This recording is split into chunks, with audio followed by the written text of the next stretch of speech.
What's up everyone, and welcome. So today I wanted to talk about machine learning. I've been recently getting into machine learning, and it's some powerful stuff. So machine learning is usually used for classification or synthesis. So basically it can either classify between two or more objects, such as figuring out if an image is a dog or a cat. Or the second basically big use of machine learning is synthesis. So you can basically synthesize either like music or like audio or video, which basically just means you're generating, like you can generate like new art using machine learning. It's being used to generate like songs, like art, lots of stuff like deep fakes. Faking people's voices.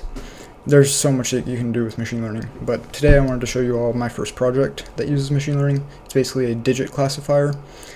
So let me just show you all what it does.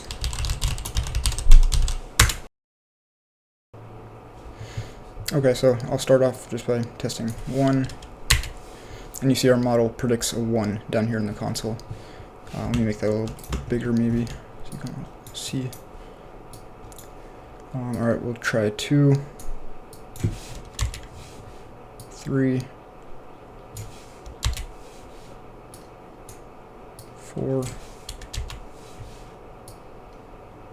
5, 6. Yeah, so you see it classified all of my handwritten digits. And so machine learning is used in this project specifically because trying to solve this using functional programming, that would just be a nightmare. Machine learning is used when solving a problem using functional programming would be too hard. So this project taught me a lot about machine learning.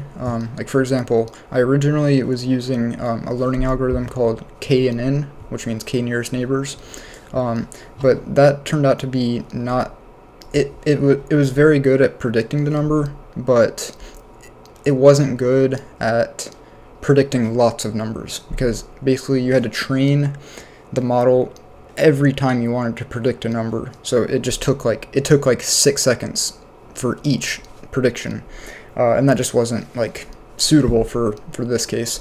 And then I learned, so after trying KNN, I learned about another learning algorithm called support vector machines, and that worked pretty well. I didn't have too much like trouble with that, and it seemed to work pretty well.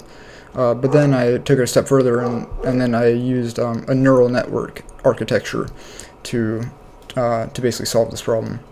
And I found that worked the best. The neural network worked very well, and that's what this project uses. So I hope you all enjoyed. Stay tuned for more. I've done a couple other projects that use machine learning, so if you all are interested in seeing those, then let me know. But thank you all for watching, and peace.